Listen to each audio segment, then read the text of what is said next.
Welcome to This Explainer. Today, we're jumping right into an incredible journey to a place where just the simple act of stepping outside your front door is literally a battle for survival. We're traveling to Oymyakon. It's this remote village tucked away in a frozen basin in Siberia. In this explainer, we're going to look at the absolute extreme physical, architectural, and psychological lengths that 800 people go to just to exist in the coldest inhabited place on Earth. Minus 71.2 degrees Celsius. I mean, wow. That is the jaw-dropping record low temperature for this village. Think about this. Stepping outside from a warm 30-degree home into the depths of an Oymyakon winter means you are facing a temperature drop of over 100 degrees in a single second. Just to stay alive and film in these conditions, it requires wearing more than 20 layers of clothing. We're talking reindeer fur boots, insulated pants, heavy coats. All of that gear weighs nearly 14 kilos. Imagine the sheer physical exhaustion of carrying an extra 14 kilos on your body just for the privilege of walking down the street. And the crazy thing is, the cold doesn't just feel heavy, it actually has a sound. Listen to this terrifying, really visceral detail from our source. When people breathed outdoors, it would sound like dry grass rustling behind them. You see, in Oymyakon, the air is so unimaginably cold that the warm moisture from human breath instantly freezes into microscopic ice crystals mid-air. That rustling sound? That is the acoustic reality of your own breath freezing and falling to the ground right behind you as you walk. Absolutely wild. Okay, let's dive into the survival framework we'll be covering today. 1. The deadliest cold. 2. Engineering against the cold. 3. The frozen diet. 4. Infrastructure on ice. And 5. Coexisting with nature. All right, part 1. The deadliest cold and the physiological stakes. So, before we can really understand how these people survive, we have to look at what this extreme environment actively does to the human body in a matter of mere minutes. The primary enemy here is frostbite. In this brutal cold, your blood vessels violently shrink to conserve heat, right? Well, without that warm blood circulating, the actual water inside your skin cells freezes into ice crystals. Those crystals expand, they rupture the cells, and that causes the tissue to die. It literally only takes about 15 minutes of exposure for an uncovered nose to turn stark white and lose all feeling. If you stay out just 5 minutes longer than that, the tissue damage becomes permanent. The rule of the frozen basin is incredibly simple. If you stop moving, you die. The source material even highlights this grim reality where a wild wolf caught in a trap and unable to keep its body moving just simply froze solid in the night. Moving on to part 2, engineering against the cold, basically building a shield. With an environment this actively hostile, building that shield has to start from the ground up.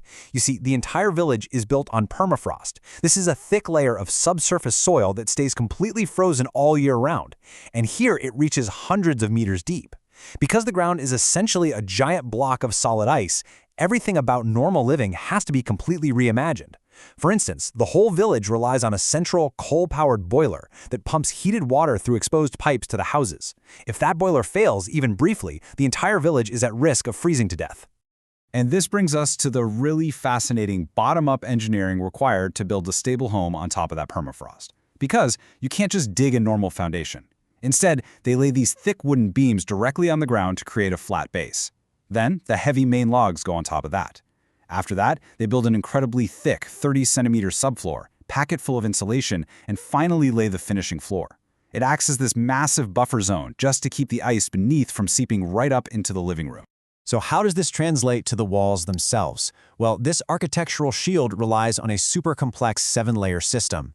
They start with an exterior wood barrier, then pack it with basalt wool for heavy insulation, seal it with plaster, add mesh for structure, pack in foam insulation, seal it all up with another layer of inner plaster, and then finally finish it with a wooden panel. You combine that with triple glazed windows and attics that are insulated with sawdust and soil, and you get an impenetrable fortress. But you know what's really wild? They actually leave the entrance rooms of these houses completely unheated. They use these freezing entryways as natural refrigerators to store their milk and meat, and it also serves as an airlock buffer against the deadly cold outside. Section 3. The frozen diet. Finding sustenance without soil. Okay, so when the ground is permanently frozen hundreds of meters deep, absolutely no fruits or vegetables are going to grow. So how do they eat? The answer is highly adapted livestock. And the contrast here is super fascinating. On one hand, you have the Yakut cows. Now, these animals produce incredibly rich milk, but they are very sensitive. Locals actually have to keep them in heavily insulated barns, And get this, they even wrap the cow's udders in special cloths, almost like a bra, to prevent severe frostbite when the cows rush out to the unfrozen mountain springs to drink. But then, look at the wild Yakutian horses. These incredible animals are practically built for this icy hell. They graze freely outdoors in -70 degrees.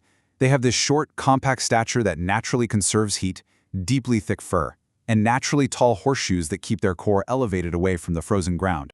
Now, because there are zero crops, the local diet relies heavily on the meat of those horses, as well as wild fish caught from beneath the river ice. But here is the catch, and it's a big one.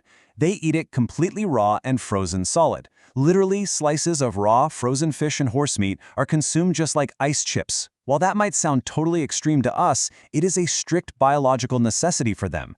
Because they can't get vitamins from fresh produce, consuming this nutrient-dense meat raw is the absolute only way the residents can stave off malnutrition and get the essential vitamins their bodies need to survive. All right, part 4. Infrastructure on ice. The daily grind. We've talked about food and shelter, but what about just getting through the day? Maintaining basic infrastructure without functioning plumbing or normal mechanics takes immense effort. It leads to what I like to call the water paradox. The problem is obvious. Indoor water pipes would freeze and burst instantly in this climate. Therefore, no running water. So the solution? Residents actually have to go out to the frozen river, manually chisel out massive blocks of ice by hand, load them onto sleds, and haul them all the way back to their homes. They stack these giant ice blocks in their yards or those unheated buffer rooms we talked about, and then melt them down in barrels indoors for all their drinking, cooking, and washing needs. It is such a brutal irony. They live on top of millions of tons of frozen water, yet they have to perform backbreaking manual labor just to get a simple glass of water. And because of that, simple hygiene becomes this monumental task. Taking a bath is not just turning on a tap, it is a 4 to 5 hour weekly chore. First, you're spending an hour chopping and transporting that river ice. The second hour, that's spent just waiting for it to melt. Hours 3 and 4 involve heating the water and taking a really careful bath with a ladle near a hot stove. But hour 5 is the real shocker. You have to step outside from a 60°C bathhouse back into the -54° cold just to get back to your main living area. That is a staggering 114° temperature whiplash in a matter of seconds. As you might guess, the bathroom reality is equally harsh. With no sewage system, there are obviously no indoor flush toilets. Residents have to use outhouses built in unheated outdoor cabins. And because the temperatures are so incredibly low, human waste instantly freezes the second it's exposed to the air. It accumulates into these massive vertical pillars that occasionally have to be physically broken down. Now, some people do build heated outhouses, but it's a huge catch-22. Because of the extreme cold outside, you can't install ventilation without totally disrupting the heating system. So, residents are basically forced to choose. Do you bundle up to survive a freezing toilet run, or do you sit in unbearable, unventilated odors? And this daily grind extends to modern machinery too. If a car is left turned off outside for even a few hours, the metal, the oil, the fuel, and the battery freeze completely solid. Even the air molecules inside the tires shrink. The tires literally flatline overnight and turn hard as rocks. So bringing a car back from the dead is a whole process. It involves brushing off the snow, tightly sealing the entire vehicle in a heavy tarp, and then blasting a massive jet heater underneath it for 3 to 4 hours. All of that just to thaw the engine block enough so you can finally turn the key. Finally, Section 5, Coexisting with Nature, the Shamanic Philosophy. To endure this grueling, everyday grind, you really need more than just warm coats and heated garages, you know? You need a deeply ingrained cultural and psychological mindset. The Yaku people endure not by trying to conquer the cold, but by deeply respecting it.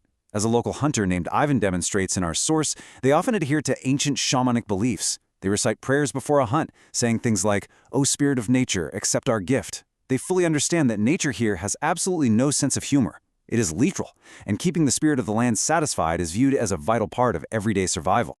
But through all of this, life simply must go on. I mean, school isn't canceled for a little snow. In fact, children will bundle up and walk half a kilometer to school in the pitch black of the Siberian morning until the thermometer drops below -55°C.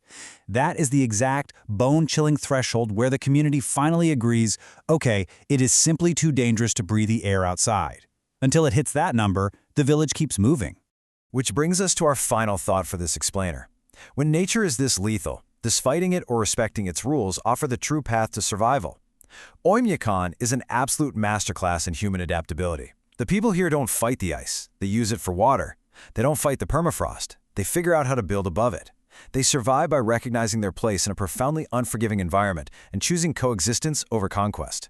Thank you so much for joining me on this deep dive into the coldest village on Earth.